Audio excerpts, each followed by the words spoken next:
Welcome again to another edition of the Souls of Black Folk broadcast. And I'm your host here, Student Minister Rodney Muhammad from the city of Philadelphia and the Delaware Valley. And I'm joined with my co-host, Brother Student Minister Michael Muhammad there in the city of Atlantic City, New Jersey.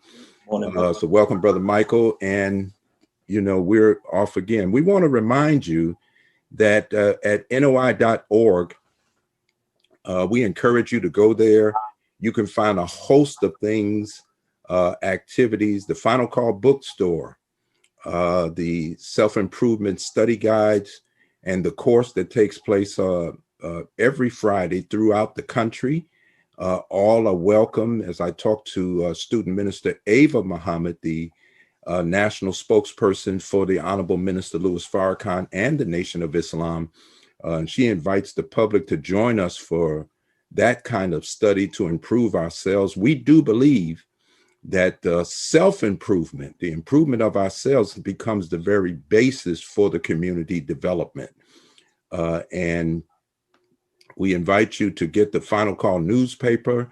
It's a weekly publication. It's out every week. You can get it in your city. It should be in your city somewhere around Tuesday or Wednesday of every week.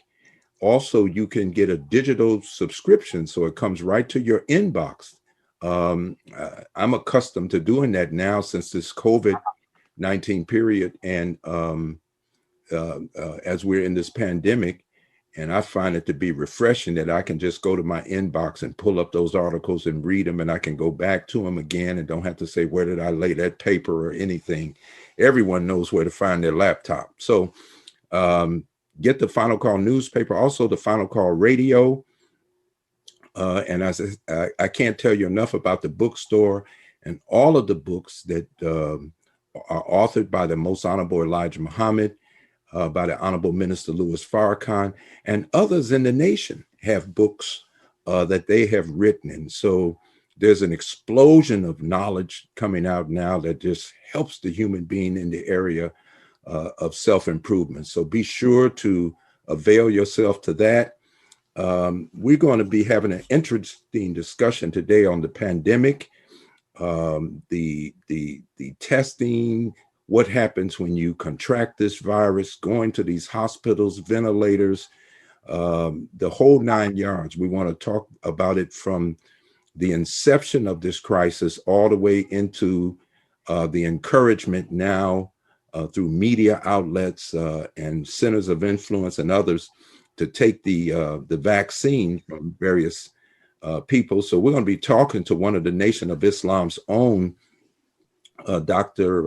Safiyya Shabazz.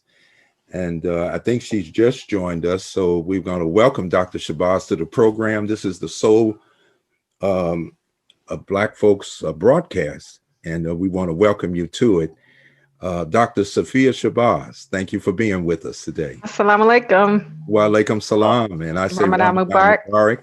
Ramadan Kareem. Yes. Muslims, as we were saying, in every edition, especially during this season, are fasting all over the world, and it's part of the self-improvement process. And we've been trying to bring on people in the nation to help us during this period that we're trying to this effort at this particular discipline. And you know, Black folks refusing food and going all day is a challenge in North America. So we thank you, Dr. Shabazz, for being on. I wanted to ask you first,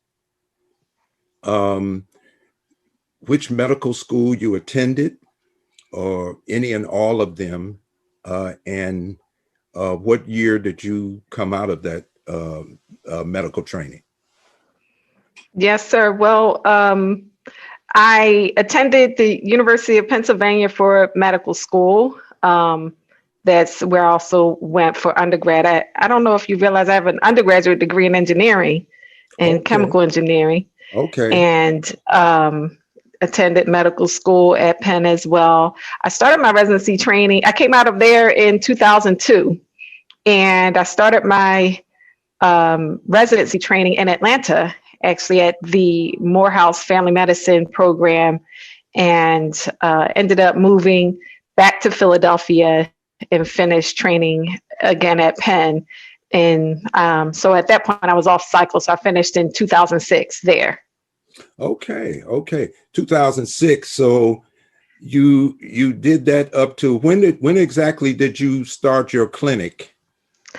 I started to practice in 2010. Yeah, 2010 was 2010. the So this time is you 11 started. years. Praise be to Allah. Oh my goodness. And what's the name of the clinic again? Fountain Medical Associates.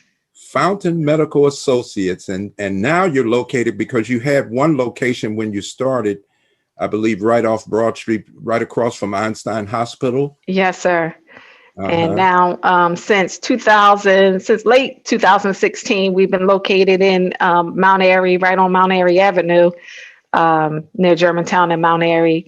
And that's Yeah. been a blessing, to own the Mhm. property and be able to kind of do a couple of things in that regard. So that's been a blessing.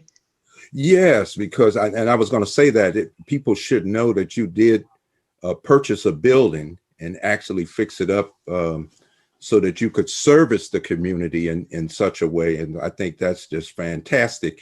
Also, are you familiar with this Black woman that's a doctor? She's been on the news, of course. She's played a role in the Black Doctors Consortium. Yes, I don't know her well. I only have one. I met her once on well, actually on Yeah. two different occasions, but I don't know her well. I remember when she first got started, she was trying to get a lot of money from the city, and they wouldn't. I think she was asking for a phenomenal sum of money, and they felt like she was just trying to get her medical profession paid for. But Mm, I mean, she's well qualified to. yeah, she's I don't think doing things. she. I Yeah, don't think she was, trying to steal, and that burned them. Uh, with the when other group, yeah, that other right. group was turned out to be real scandalous. So Right. What I understand, she was double and triple timing them with the testing process. And, I mhm. guess for her, that rolled into the whole vaccine thing. But they didn't want to give her the funding with the qualifications. But Yeah, that's how everything goes, where, uh-huh. you got to prove 3 and 4 times. Well, I just saw her this morning before we're doing this broadcast on the Today Show um, the other day, and I think Chanel Jones was in the city, spending some time in the city of Philadelphia, and they were interviewing her. So Mm. she's getting a lot of airtime now. So Mhm. I'm sure that it's not going to be as difficult for her to get some of the resources that she needs for whatever she wants to do. So I guess we'll dive into it. We want to talk about this pandemic Mhm. really from A to Z. When did this thing actually start? Well, I mean, I think you have this. When did it start in the United States, or? Well, yeah, because we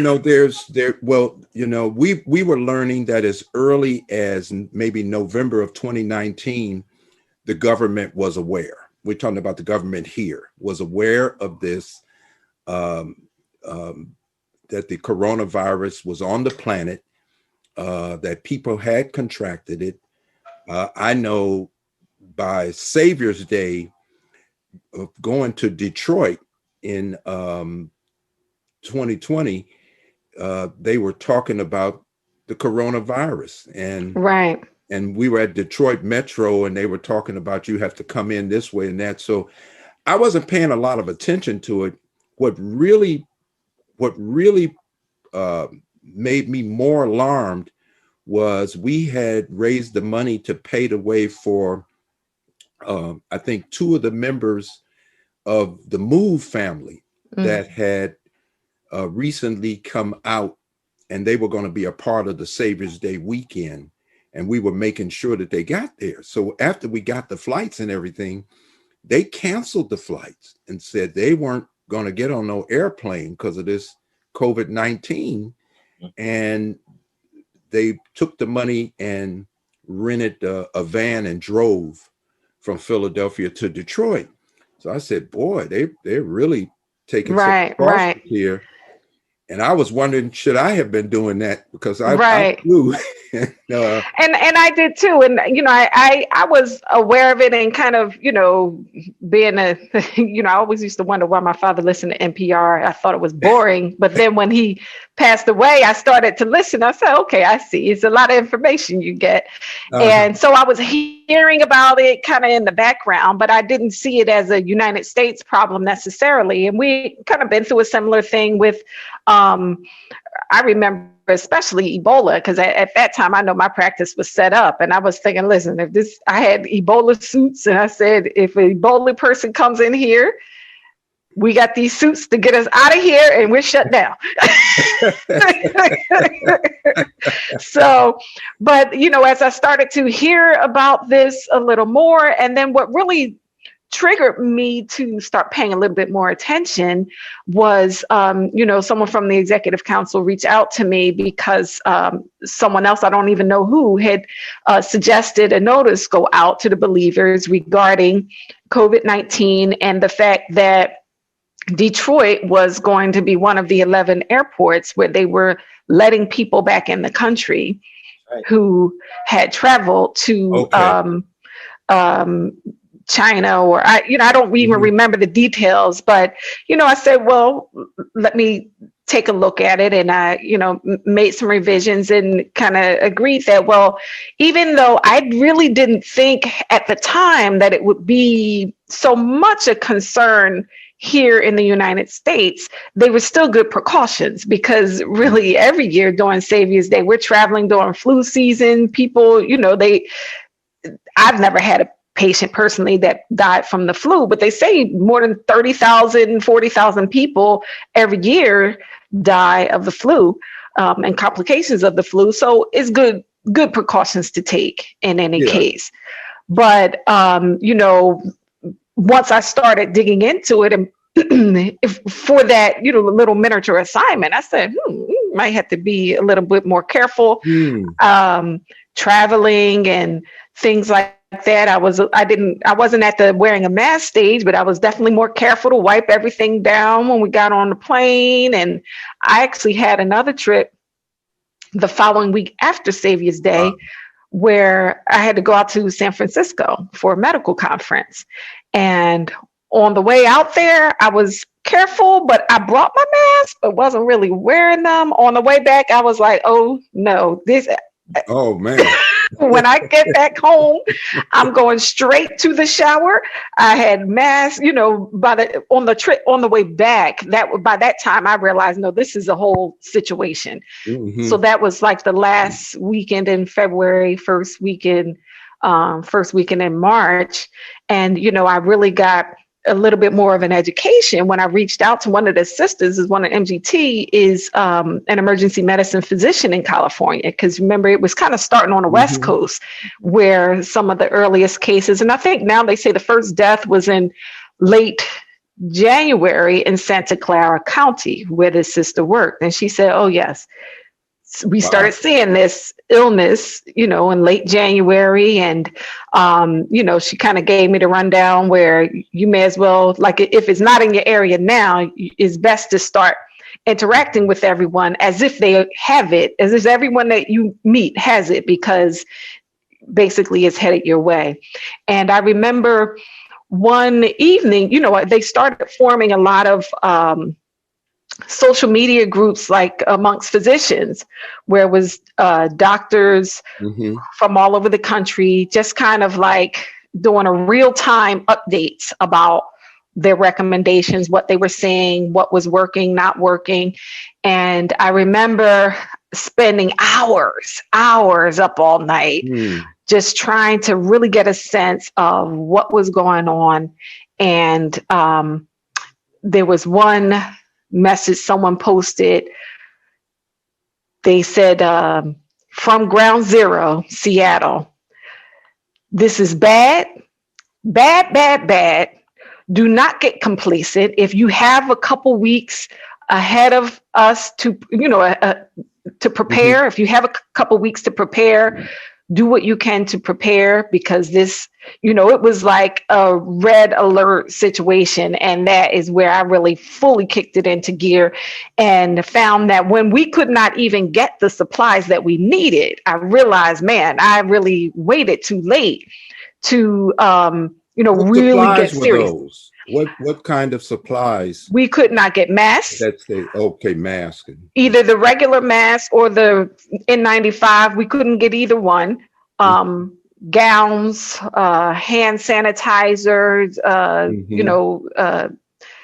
cleaners for surfaces. I had to go into my little engineering bag and start putting some things together in my head for how to, really go into survival mode. But really by mid-March, I think our last day seeing patients in the office for a few months was, I think it was like March 15th. I said, no, we can't bring anybody else in here. I don't know how we're going to do it, but we got to stay safe first. I noticed the Pew Foundation, the Pew Trust, they've come out with the State of the City report on Philadelphia. And one of the things they said was that Philadelphia on par had far fewer deaths as a result of the coronavirus than many other of the cities throughout the country. What do you think? How do you think Dr. Farley is doing, the guy that's over the health thing for the city? I say I would give him the credit personally, necessarily, but I mean, maybe that's partly because I don't know. He's been the voice for, the mayor is saying, well, look, I'm gonna keep the science out front, right? Despite what Trump and the administration was doing with his Vice President Pence at that time. Do you think the deaths are underreported? Like right now, we're about 560,000 people have died. So going back to the Philadelphia thing, right? We're very blessed here in the city because Philadelphia is a very well-resourced health environment. It's a city, it's an urban area, but if ideally you wouldn't get any type of illness, but if you had to get sick, Philadelphia is not a bad place to do it. We have numerous high quality hospitals. If you were diagnosed with a terrible illness, even, with cancer or something like that, you've got Penn, you've got Jefferson, you've got several places to choose from that could do, a really world-class job. So I think that is something that was helpful. And really, if we're going to say, well, what are some of the things that help Philadelphia maybe not do as poorly? I think that's one of them. Because, we're really not far physically from New York and New Jersey, where they suffered. I think I was thinking, boy, if that is coming here. And we had a significant number of cases, but there was some government intervention to kind of be more on the cautious, conservative end than, let people do what they want. Yeah, but we're in a tri-state environment, so it's easy for New Yorkers and the people from New Jersey to come in and out of Philadelphia, even Delaware. So people traffic through here all the time from there. And I always thought we would end up really spiking, but somehow they've been able to hold it down. What about the count, though? There's speculation that even though they may tell us we got 560 or more thousand deaths due to the coronavirus, that it may even be higher, but someone gets to put on that death certificate the cause of death. Right.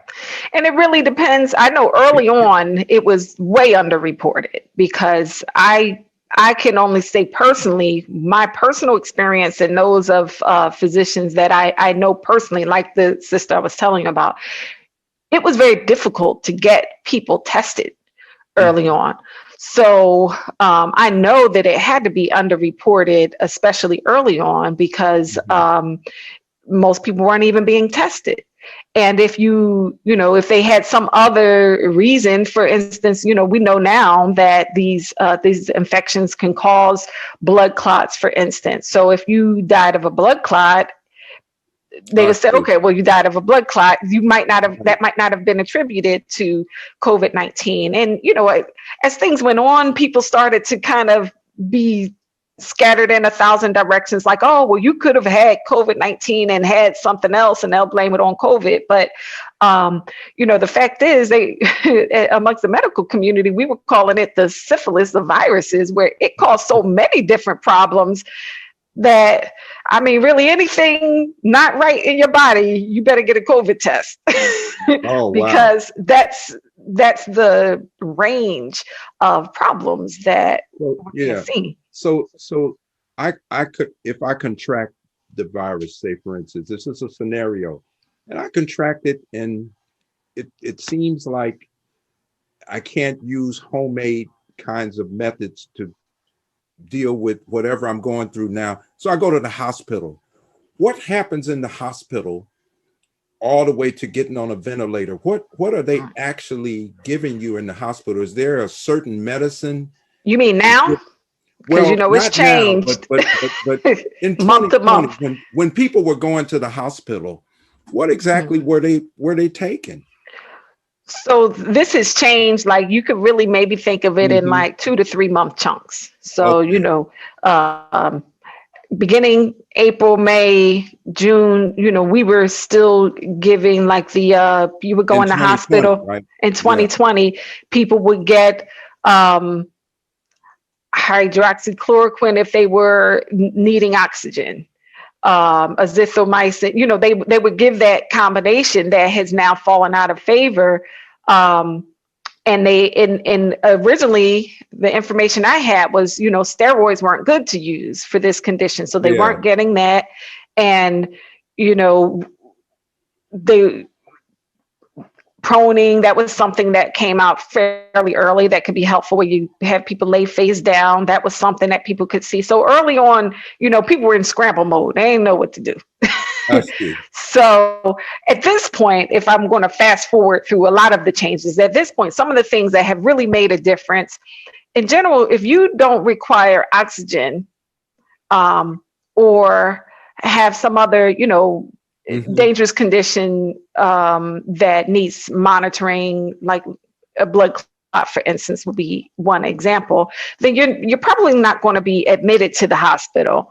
So if you go to the emergency room because you're concerned about your symptoms, you know, the emergency rooms, they should be making you aware, if you meet the qualifications, that you could get like this antibody infusion, similar to what Donald Trump had. They have a couple different brands that are out, but you know, it should be offered. But usually people are getting sent home with that. If you need to come in the hospital, you don't get that. I understand that Trump and Giuliani had Regeneron. Yes, sir. And I understand that's maybe $1,000 or some. I know my neighbor, Joe Frazier's daughter, Judge Jackie Frazier, she called her insurance company to ask them, will they cover Regeneron if she needed that, and she found out that they would, or something. Right. It's at least last I checked, it's free from the government. I mean, no, you know, it's like the government was paying for it. I'm sure that'll change, but it is very expensive. It's just, you know, you as the individual aren't paying for it right now. But in the medical community, I've heard great things about how well that worked for certain physicians. Now, you know, as the virus changes, they're going to have to make some changes, because it wasn't really, you know, it seems like one of them, like the Eli Lilly's brand, the bamlanivimab, that was, you know, starting to not really have the same punch that it had a couple months ago. But, you know, like December, January, people were saying, wow, you know, my dad, he was starting to tell us his final wishes, and until you got that infusion, he started perking back up. But, you know, we're in another phase of having to switch things up because things are changing again. But really, the main thing that has made a big difference in people who are hospitalized, short of breath with COVID, is the use of steroids. and that has actually really cut down the death rates. They were given this antiviral medicine, remdesivir, only if you're in the hospital. It's like a 5-day injectable type medication, but it really doesn't work, in part because it's a type of medicine that it would be better if you got that when you first got sick, but it's not something that's set up for getting at home. So, those are the main things that are happening when you're in the hospital. If you're not having a complication. Now, if you're having another complication, then of course they had to treat that. But if you're going down the breathing respiratory route, then just advancing all of the different supports that they give you to try to keep your oxygen level going. And now they really try to avoid, if they can, putting you on a ventilator, because they found it was difficult getting people off a ventilator once they start with that. I see. I've read where the Italians go ahead, Brother Michael. I'm Dr. sorry. Safiyya, it's a good point that you made about, the hospitals not admitting people if they don't have serious conditions. And recently, as we know, a lot of the states have been lifting the restrictions around wearing a mask. And some people, personally, regardless of their opinions, have chosen not to wear a mask at all. Could you explain to our audience the concept of herd immunity and what that has to do with this whole COVID-19? So I really was hearing kind of two questions in there. So the concept of herd immunity is that if you have a certain number of people who are immune for whatever reason, then your chance of coming in contact with the illness really goes down by a lot, which makes sense. If you like, if there's not that many people for you to catch the disease from, because you've got like an insulating bubble around each person that might have it, then it starts to cascade and be a help for other people in the community. Similar to the fact that, I've never personally diagnosed someone with measles, even though I know that used to be common, or mumps, or, things like that, because in general, most people have been vaccinated against it. So then your chance of catching it goes down when most people are immune. But with this illness, so the idea of not wearing a mask to make sure that, people, like, more people catch it, I guess it has its benefits. I mean, if you don't die, then at least in the short term, you should have some degree of protection from the illness. And then, and I said that somewhat jokingly, if you don't die, because a lot of people did not die, but they still have ongoing suffering related to having had the condition, which we only are beginning to see what that's going to look like going into the future, with the long COVID clinics that they're setting up to really try to look and see how are those people doing. But since it's not that common, at least in the first 3-month period after having the infection, it really isn't that common to be reinfected in the first 3 months after you've had it. Then once you catch it, if you bounce back okay, then that can be a good thing. So the herd immunity concept is more one where you're trying to get to a point where the people who are still vulnerable to catching it, that number Isn't it a natural process, though? One of the things they were saying in our Savior's Day workshop, one of the doctors was saying that herd immunity has always come about as a natural process. Like you just explained, it hasn't come through vaccinations. Right. It's like they're redefining herd immunity. You hear Dr. Fauci talking about achieving it only through everybody getting these vaccinations. Right. Well, I would say it's probably both. I mean, I think that that's probably why there's persistence of, like, I use the measles example. I mean, I've never personally known that anybody that had measles, but it wasn't. I know my father, for instance, he was born in 1927. He had the mumps when he was a child. But I mean, yeah, people don't really catch it like that. It's not that they're catching the actual natural illness. And so I think honestly, it's probably more a combination, and it really depends on the type of illness. I think that I'm not a vaccine completely like, like you take one and you're going to drop dead, or you don't take one and you're going to drop dead. But probably the answer is somewhere, I would say, lying somewhere in between. I think there is like a all or nothing, people who are rabidly pro-vaccine. It's like, that's the only way and you're going to die without it. That's not true. Yeah. But now one of the things they're saying about the deaths that are over 500,000 now, that 40% of the coronavirus death toll were people who had diabetes as a precondition. Is there some list of preconditions that the medical community is citing? Like, you come in, have you had this? Do you suffer from this, this, and this? Right. So we know people with diabetes, people who are obese, even if you don't have diabetes, people with chronic kidney disease, people who their immune system is suppressed either because of certain conditions or because of the medications used to treat those conditions. You might say someone with rheumatoid arthritis, for instance. Many of the times they're already on medicines to suppress their immune system because their condition is one where their immune system is overactive.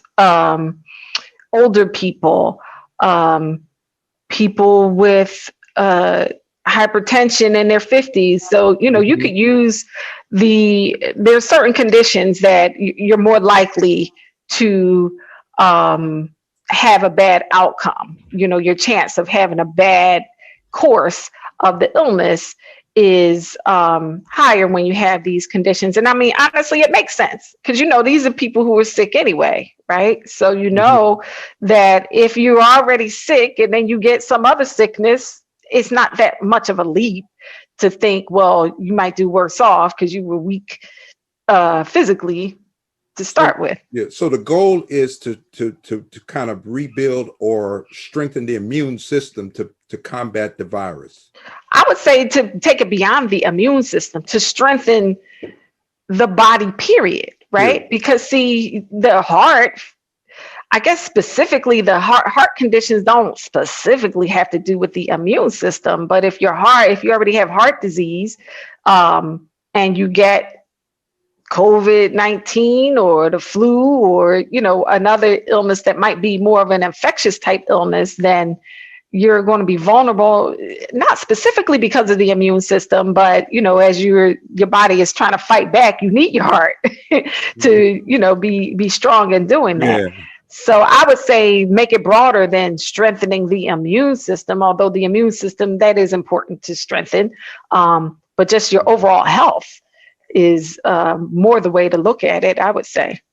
Well, one of the things that, and I know every discipline has its unique language to it. And so lay people like us, the media, they're throwing terms out there.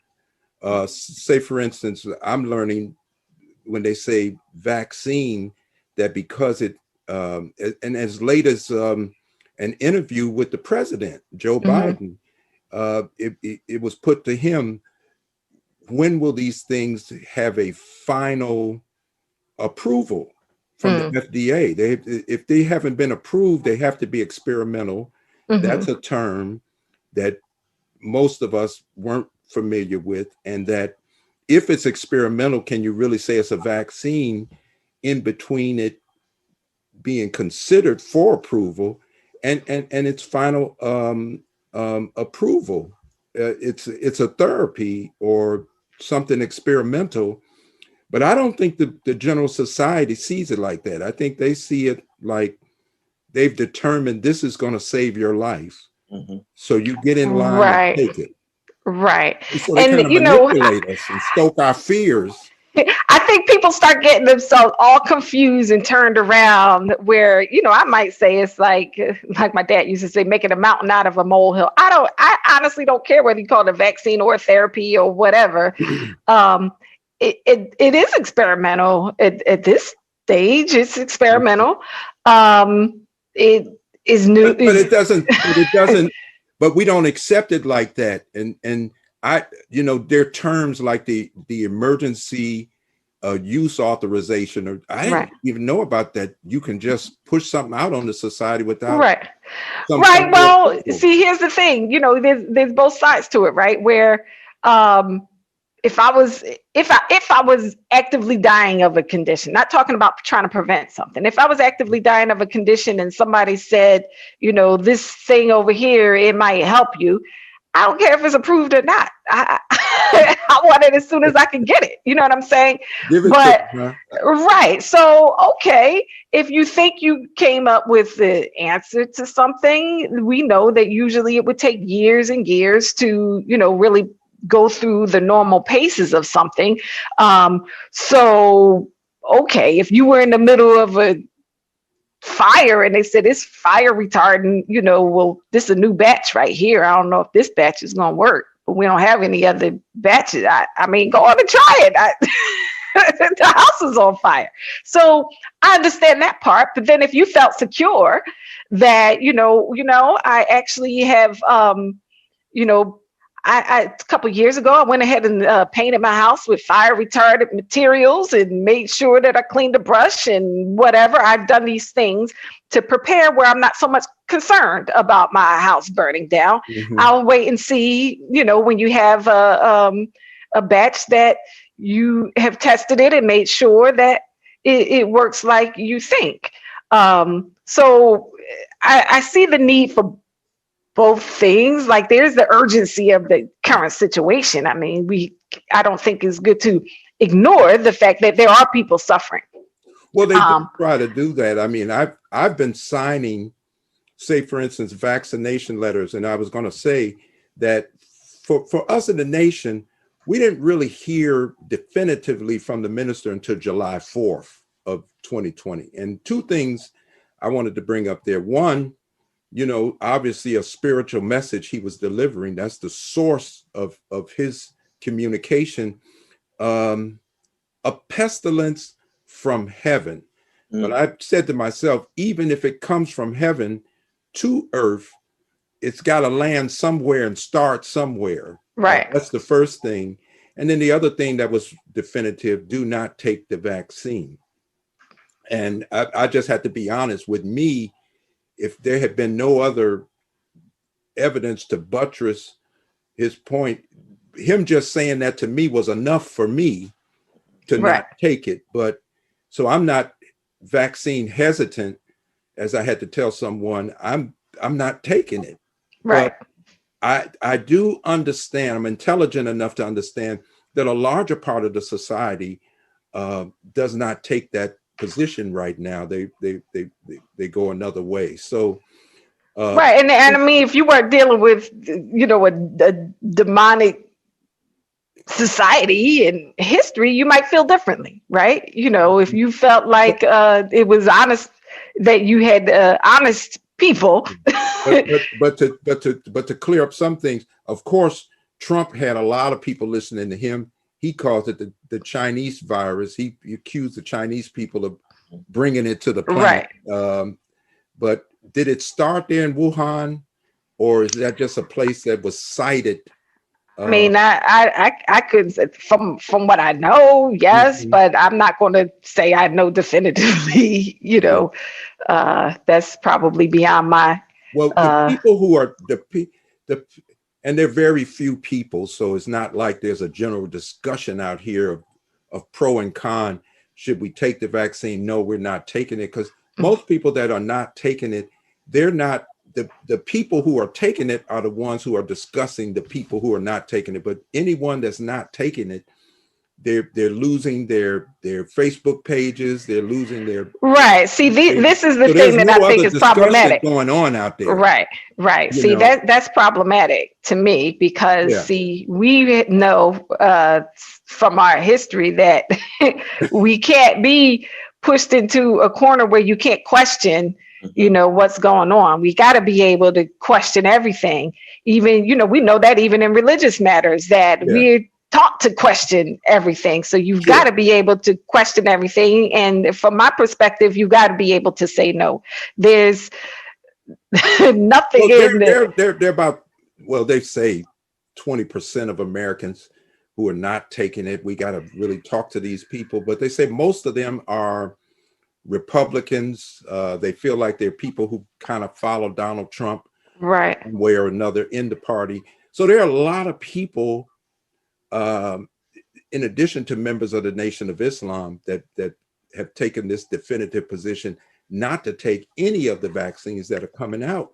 And that's their right. I feel like you should have dominion over your body. Nobody should be able to put something in it that you don't want in it. Even I've had patients, I believe they should go, I know they have cancer. I believe they should go have it treated. I believe that without it being treated in the traditional way, we're all dying anyway, right? Nobody gets out of here alive, but I might believe that you're going to die sooner than you otherwise would have if you don't do what I'm recommending. But guess what? People choose not to, and that's their right. And that's the thing I think is, when we've gotten in this thing where people are kind of now, they create a political environment where you don't have the right to choose. Now, the Republicans, I'm not a white male Republican, so I don't know all their reasons why, but I am a Black person in America, so I know my reasons why I need to be able to say no, thank you. Well, I was going to say most of the, if anyone slips through and begins to talk about not taking the virus, generally they're lay people. Comparatively speaking, they're not in the medical profession. So there's no what someone might consider a legitimate voice coming from the medical profession that's saying, do not take this for this reason or that reason. They seem to be really muffled. And so on Twitter, Facebook, YouTube, all of these other, or even to say, even people who, there's some in the medical community who they say, they may say, they might believe that there is a vaccine that is going to be needed as part of the overall strategy. Okay, so they'll concede that. But then even if you look and say, well, all right, here are these 10 options. If they say any of the 10 are less than, like, oh, stay away from that one, maybe that one's okay, even they are suppressed. You know what I mean? Like, you can't even have I was subtleties. Say, well, the minister he said two other things July 4th. He talked about their 14 current therapies. I don't even know what the name of them are. And then he said, well, let's gather our Black epidemiologists, virologists, students of chemistry and biology and that. And it occurred to me, virtually, that would be an easier thing to do. It's not a matter of plane flights and everybody meeting with you.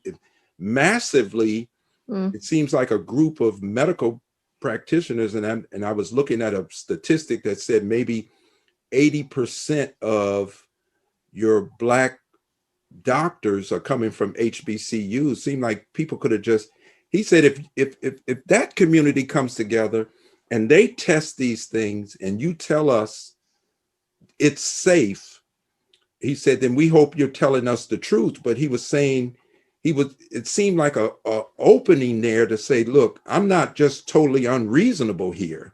Right. If a group, and I'm just wondering, because it seems like massively white medical practitioners have come together, decided something, and then put a Black face on it and tell us, you ought to accept this as safe. And I'm in a state that they refuse to raise the minimum wage from $7.25 to $15, but I'm supposed to believe that you want to save my life. And that's why I would say the issue really is trust. So, if you say, and I've had to have these conversations with some of my medical colleagues, that it really, for some people, it may be insulting to assume that the reason someone doesn't agree with you is because they need more information.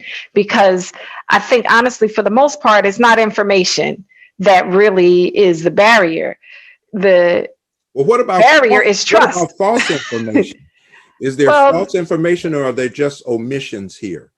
Oh, I mean, there's some of everything. You got a little bit of everything going on right now. And so it makes it very difficult for anybody to really, sift through it. You just have to pray, and that's what people are left to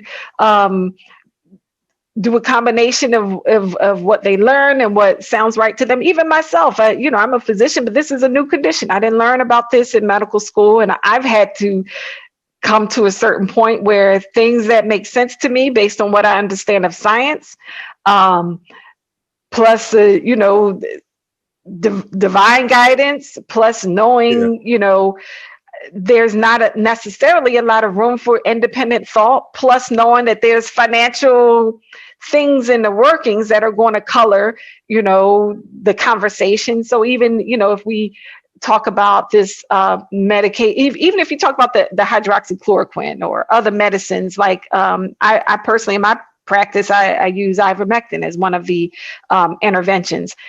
Well, I feel that it works. My experience has taught me that. Where did I get it from? I learned it from other doctors, and I say, you know what? I'll try it. I had never heard of it, but I tried it and it worked. Okay, so that's something that I might say. That's an approved therapy, right? That's not for COVID, but yes, it's an approved medication, not for that condition. Right. But then if there are people who are investing millions or billions to come up with something that is similar to that and costs a lot more, then you have to, I'm intelligent enough to know that there are other factors in play that might have that information suppressed, where then there's a whole push to say, well, no, don't try that, or it's bad, or whatever, because they're trying to figure out how to get that. Remember, I told you that other medicine doesn't work too good because you have to give it too late because it's an injection. So they're trying to figure out how to make it a pill. Now, some of the higher institutions of learning, they're mandating that the professors take a vaccine, or else they're not going to be able to work there at the university. Now, my understanding, you can't mandate something that is not technically a vaccine yet and is being used through an emergency use authorization. It's not even been approved by the FDA. That's one thing, right, that we have. And I wanted to ask about the interferon, right, what you thought about it, because there was a lot of talk of that, and of course their distributors right around. Well, I mean, I'm no lawyer about what they can and can't do, right? But then I think if the argument, if people said, well, yes, there's agreement that they can't make you do something that's just under emergency use authorization, what do you think they're going to do next? Yeah. Well, what do you think they would do next if they said, you're right, you can't? Well, they would just approve it. Them, but they're probably going to do what they want to do. Right, but they would just make it approved. So then that argument be off the table. So interferon, I like that concept of cellular suicide rather than spreading. I was listening to what's his brother name? Jabril, Dr. Jabril. Yeah. So you pretty much that's something workable. Did that originate with the Cuban medical force, or is that something? I mean, see, he'd be better to talk about Dr. the origins talked of it. about this years ago when the Right. AIDS epidemic rose. It talked about a Kenyan doctor who had either come up with this or somehow played a role in its origination. Right. I don't know where it originated. I'm probably not the best person to talk about that, but the interferon, that is part of how the virus works. So it suppresses your body. Interferon is part of your body's natural reaction to an insult. Then that's like a injury response to send out a signal to let the other cells in the area know we got an invader here. And that's from my That's learning like from check procedure. Dr. Jabril. Right. It is. It's like a check procedure. Is general order number 8. They're like ringing the alarm. And, so then everything gets shut down, where it's like, okay, you might got me, but I got you, and you're not getting past here. So yeah. Some of you did a presentation last year in Delaware Valley. Excellent presentation, a lot of information. For people who want to be more preventative, and outside of the normal PPE, washing, sanitizing, you mentioned, I think it was vitamin D3. Are there any other over-the-counter preventative, I guess you could say, vitamins or supplements that you Right. Well, there are a number of things. I think that I've recommended a lot of things, but I can tell you that if I had to choose one, it would be the vitamin D. The D3 is ideal, but if you can't, I know I serve a lot of patients with Medicaid. The vitamin D3, you can go and buy that on your own from the store, but I happen to know if I prescribe the D2, the once a week, mega dose, they're going to cover that one and not cover the D3. So, but either one, your body should be able to take care of, making the necessary conversions. It's better if you did it in advance, where your body has time to get it into the form that it needs. But that's one thing that I really think people could focus on.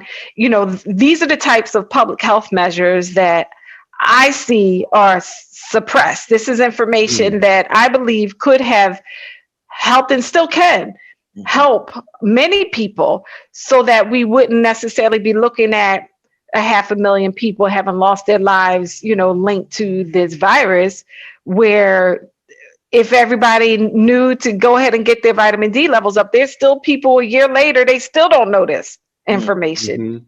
Even people in the nation that still don't know, I gave a presentation last year, and yet I'm still, even up to this week, people will get the classic symptoms. Everything we know is the sign that you have COVID. And they say, well, I didn't think it was that. Well, but let me ask something, because I know you've been to Chicago more than once. Obviously, the minister has great trust in you and what you bring to the table.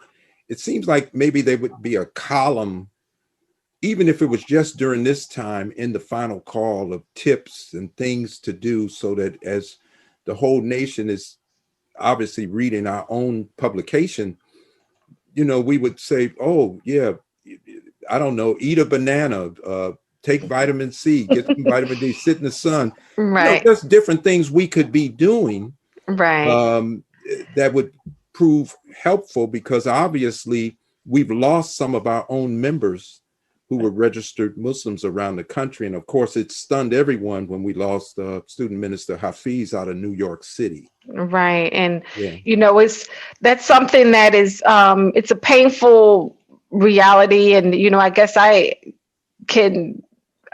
blame myself too, if I'm a part of the I didn't say that to blame you. That's what you should do. For myself, that I feel like that is what I should do. That there's never a time when, if I find out that one of my patients had something bad happen to them, the very first thing I do is to go and look for my mistake. Look for where I could have done something different, where I had an opportunity to notice something that had not occurred to me. And this is how, that's like, as a scholar, this is how you should be thinking about things. So I'm not saying you were accusing me, but that's always my reaction. If there are people suffering and I knew something and somehow, everybody didn't know it or doesn't know it, even a year later, there's people that still don't have the information. And so I do take some level of responsibility for that, because I've been, head down, just trying to chug through my day, where I know I personally haven't been, mouthpiece trying to tell everybody whatever I do know. So that's my only point in that. I do have like a slide that I made for a presentation. I can maybe share that quick, where some supplements, some things that people could consider incorporating into their regimen. The vitamin D, I moved my mouse and it's moving things. Okay, there we go. So the vitamin D, is helpful and important. There's a couple of studies to show how that really can make a significant difference in the mortality for people who, it makes you less likely to test positive for COVID and less likely to die of it if you catch it. And that's one that you really, there's not a lot of good food sources of it. That's something from sun exposure that you would get. But, we're really just getting into the part of the year where you have a chance of letting some sun really land on your skin so that you can generate this in your body. And, I could tell you, I used to routinely check vitamin D levels. And it really didn't matter what time of year. Most of our people are low in vitamin D if they're not taking a supplement. Vitamin C, you should be able to get vitamin C and zinc from your food if you're eating healthy foods and your vegetables and fruits and beans and things like that. Quercetin, this is another one that I learned about it some time ago. I've included a supplement that contains this in my regimen for a number of years, but it's actually in a lot of plant sources. They say the richest source of this is capers. Do you eat capers? Those little, things you put on your bagel and things like that. But that is the richest source of that.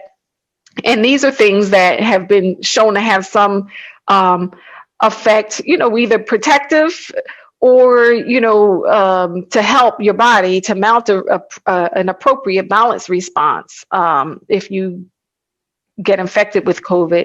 Melatonin, this NAC, the N-acetylcysteine, this is something I have had trouble finding specific evidence about COVID for NAC, but this is something, again, I've taken it for years. It's excellent for respiratory infections to work as both a strong antioxidant / anti-inflammatory, and it helps with breaking up thick mucus for chest congestion. And there's even been a study with black seed, honey Nigella sativa, so black seed and honey. They did a study with that, showing some benefit. I put a question mark besides interferon because I don't know how many COVID specific studies were done with interferon, but most of the interferon, I haven't really used that because it's expensive. And most of they do use it in a medical field, but it's a completely different form, an injectable type medication that really wouldn't be something that people could just get. But interferon, we learned about how this works, where, the mechanism of how it works, this is something you would want to have very early on, when your body is first getting exposed. So for most people, that means taking it as a preventive, which maybe it doesn't necessarily prevent the virus from coming in your cells, but if you already have it on board, then it should help your body to kind of send the right response to, keep the guards on deck to squash that virus right away. But even something simple like gargling with Listerine. So if you have it, maybe it can cut down on the exposure. And if you have been out and about, to make sure you're doing that a couple of times a day to try to minimize what might have gotten into your upper respiratory passages. This actually showed some helpful effects. So there are things that aren't even on this list that I'm sure could be. But these are simple. We can do a lot of these things. It's simple. Right. Yeah. These are simple things that I don't think any of these things are harmful things. Any intervention has a potential for risk. We know that, so this is what I try to really emphasize to people, even when it comes to vaccines. It's a medical intervention. Any medical intervention. And maybe that helps with the whole, is it a therapy? Is it a vaccine? I personally don't care what you call it. It's an intervention. Yeah. It's a preventive health intervention, something that you do. And there's nothing that we do that has zero risk. So, then when you're trying to figure out with any of these things, I think these things are generally safe. Could someone hurt themselves with Listerine? Of course. I guess you could overdo it. It has alcohol in it. You could give yourself oral cancer. Okay. That's true. You can always hurt yourself with vitamin D. Can you overdose on vitamin D? Yes, it's difficult, but yes, I suppose you could. Yeah. So, well, just trying to keep things in balance, and I could stop sharing to take that off. One of the last questions we have, I just wanted to ask now. The CDC, they have a $11 billion budget. 4.6 billion of that targets the purchase of vaccines, which means, for all practical purposes, they're sort of in the vaccine business. Is that a conflict of interest? Do they lose their legitimacy as a voice to tell us what's safe for us and what's unsafe? Right. I mean, a significant portion of costs is being spent on vaccines, and it's not limited to vaccines, because, if you think the FDA is going to be involved in approving, all of these, whatever medicines they come up with, like if they say, okay, vitamin D, that if they say, oh no, that doesn't work, don't use that, I'm sure somebody is coming up with something expensive to sell you that they'll say, oh yes, well, yes, use this one.